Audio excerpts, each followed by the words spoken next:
Hi there, hope you're having a great day so far. You know, in life, I'm a big believer of the saying, in the moments of our greatest challenge, we achieve our greatest success. Now, what does that mean, Rach?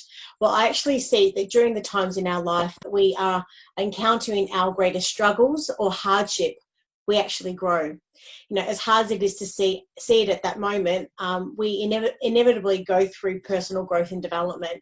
And the reason we grow is that we have to be able to acquire new skills in life that we hadn't ever needed before, but to be able to get us through the situation, to get us to the other side. With everything that's going on at the moment, we may actually feel that we don't have any control over what's happening at the moment. And today's chat with our very special guest is going to be able to give us some tips and advice to obtain some structure in our life to be able to help us come out the other end. You know, definitely life at the moment is out of whack at the moment, and is definitely out of sync. The three main things that we can actually sort of help bring some control back into our life are our emotions, our diet, and our sleep. And to be able to help us find control of these three things is our special guest, Anna Block. Now, Anna Block is a nutrition practitioner and coach and founder of Anna Block International. Now, her work focuses on creating healthy habits around managing stress based on neuroscience, coaching, and like a psychology approach, if I can get my words out. Now, she actually believes that actively boosting happiness, positivity, and managing emotional stress are an essential part of resolving the bad stress and helping us boost our immune system. And we're really grateful for your time today. How are you doing? Good. Hi, Rach. Thanks so much for connecting with me. Awesome. Now, we published your article titled Resolving Stress Around Coronavirus. For someone who hasn't read the article, can you give us a little bit of an overview of what it's about and just what inspired you to write it? Yeah, definitely. So as a parent, you want to do everything that you can for your family to protect them and yourself against the risk of coronavirus. And I guess in this challenging time, it can be really stressful when your regular routine is thrown out of sync. You've got the kids, home, homeschooling, and there's a lot of uncertainty in the air. But I guess that through my own work and experience and practice, I have identified a few areas that we can focus on during this time where, and the three areas being managing your emotions, your diet, and your sleep. So you can start to get a greater sense of control and be able to promote a greater sense of calm and a more relaxed household during coronavirus. Yeah. Now, with your experience, what have you found has actually worked with your clients and families during uncertain times? Is there any particular strategies that you've applied in the past, pre-coronavirus has actually worked that you're applying now? Yeah, definitely. And it's a great question. I think the first thing is definitely looking at your emotional state. So when you're stressed, you might feel a lot of physical sensations. So, that sick feeling in your tummy, or when you get butterflies, or you might feel, angry or tense or really snappy with the kids. And all of those symptoms are caused by both your conscious and your unconscious triggers to stress. And what I do with a lot of my clients is by identifying those stress triggers, which are actually the majority of your thoughts. So your unconscious thoughts make up 95% of the thoughts that you have. So when you start to examine them and identify them, you're actually able to start resolving stress for good. So in the coaching process, that's actually what we explore and look at the types of strategies that will work for you and are really easy to implement. So things like, for example, mindset work or using the breath. And one powerful way that I use it in my own coaching practice, and something that that you could experiment yourself, is actually diaphragm breathing. So focusing on the breath, it's a really powerful evidence-based tool to lower stress and anxiety, especially in these uncertain times. So diaphragm breathing engages the part of your nervous system that rules your digestion. So your parasympathetic rest and digest system, and helps to down-regulate your fight or flight stress response.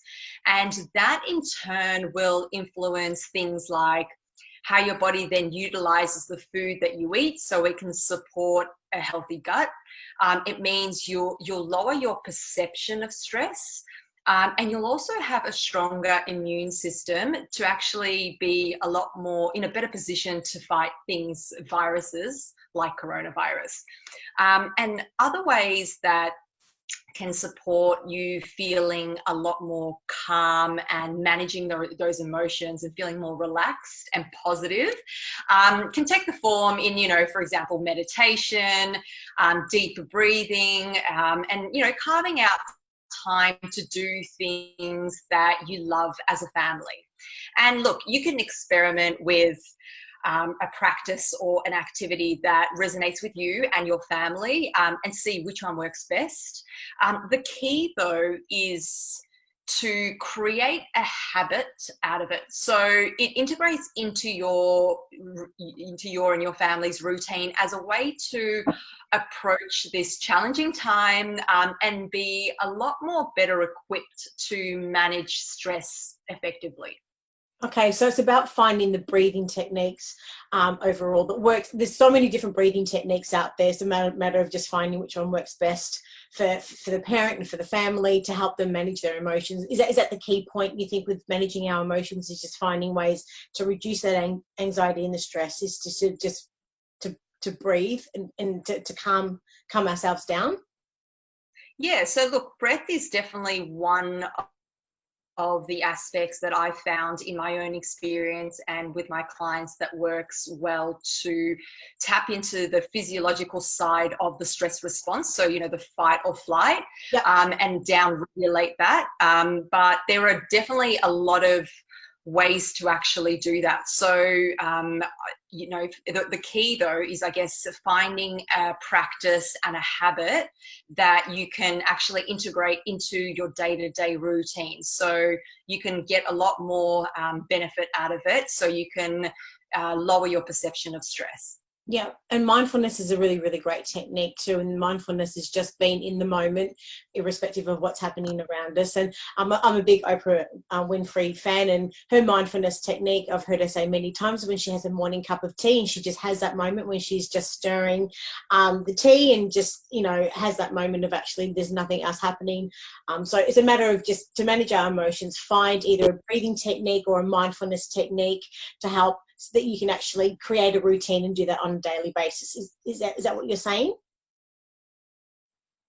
Exactly. Just so that it integrates into your routine as a way to approach this, uncertain, challenging time. So you're more better equipped to manage stress effectively. Yeah. And I find it really, really fascinating in our bodies how our mind and our stomach is actually connected. Now, you've mentioned two other points, being our diet and our sleep. So is there any other health aspect that we should be concentrating on that can sort of help influence our perception of health at the moment? Yeah, definitely. So I think the second biggest thing is resolving a lot of underlying stress with the food that we eat. So scientists have confirmed that what we eat is directly correlated to our mood and our perception of stress. Mm-hmm. And that's because of the gut-brain connection. So there is a connection between stress and what you eat. And that gut-brain connection is, I guess, a two-way highway between your nervous system and your endocrine system. So what you choose to eat on a day-to-day basis during this time will actually influence your mood, which in turn has an effect on how calm or motivated or in control that you actually feel. So it's natural to crave sugary or fatty, high energy foods when you're stressed or tired. So I'm talking like, you know, your chocolate, your sugary drinks, stimulating wines, your quarantinis, or any sort of like high fat foods. And it's really hard to say no when you're in that stressed state. So, but what's happening is by eating sugar and processed foods, it'll actually signal to your brain that you're stressed. And in turn, that will actually influence the exact emotions that you'll feel. So that's why I guess choosing, or the food that you do choose to eat, is crucial, not just physically, but also for your mental health. Yeah. And that being said, also, how does that affect our sleep? Yeah, so sleep, I guess, is probably the other and probably the most influential factor when it comes to managing your stress levels. So when you're not getting enough sleep, your hormones will just be all out of whack, especially the stress hormone cortisol. So when your cortisol levels are elevated, the function of your nervous system is going to be impaired, and you're going to feel a lot more agitated. You're going to be a lot snappier with the kids. You're going to have a lot less willpower and motivation to keep consistent with the other, you know, positive lifestyle factors that you might be trying to implement into your day-to-day that will promote you feeling a lot more calm and in control. And I guess getting into a positive sleep routine is an essential habit, but, you know, slowly creating boundaries around your bedtime and the amount of sleep you get are a crucial element. So, you know, it could be strategies around things like limiting blue lights or the kids' electronics after dinner. It could also mean things like putting your phone on airplane mode just before bed until the next morning or until you're ready the following day. And that way you're lowering stress, you're also getting a deep, restful night's sleep. And I guess the bottom line is by creating healthy habits and behaviors that will support both your physical but also your mental health, you're kind of more able to lower your perception of stress during these times and develop a lot more positivity and resilience. Yes. So, I mean, so we've spoken about emotions, we've spoken about the mindfulness and the breathing techniques, spoken about from our diet, the reasons why we should not be eating all of the bad foods, because it's not just about just that moment. It does sort of create a bit of a negative spiral. And on the flip side of that, with a healthy diet, that is going to do the opposite.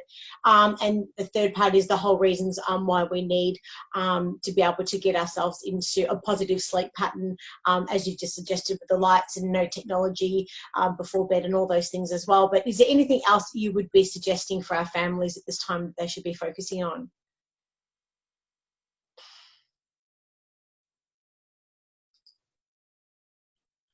So I think at this point in time, it's really about focusing on and prioritizing our health. Now that we have a little bit more time to do that, most of us are working from home, it's a really good opportunity to develop a routine and a lifestyle that factors in the pillars of great health. So resolving stress, doing some mindset or breath work, as well as focusing on things like food and managing energy, exercise, so you can really start to create a life that you love. Yes. And as we're saying at the very start too, I mean, what we're encountering now is unprecedented. We've heard that saying a million times, but it's what we do with this time and how we grow through it to get through the other end. And that's what I was saying at the start. What we do is going to enable us to grow. So what are the things, as a question we're putting out to the families, that you're going to do? You know, as a family, what are you going to do? What are you going to do for yourselves, for your children, out of all of these points that we've just discussed, that's going to help you navigate your way through this tunnel to do get through to the other end, and not just to adapt these healthy lifestyle techniques just for now, but for the future. And all of these points that Anna has shared with us today, we're so grateful for. Now, if parents have got any other questions, whereabouts can they find you? The best place would be over on my website, so annablock.com.au. That's probably the best place to go. All right, wonderful. We'll have a link through to your article, and all the links like through to your website, etc. And we really look forward to another chat in the future. And once again, thanks again for your time. Take care. Fantastic. Thanks. Thanks. Bye.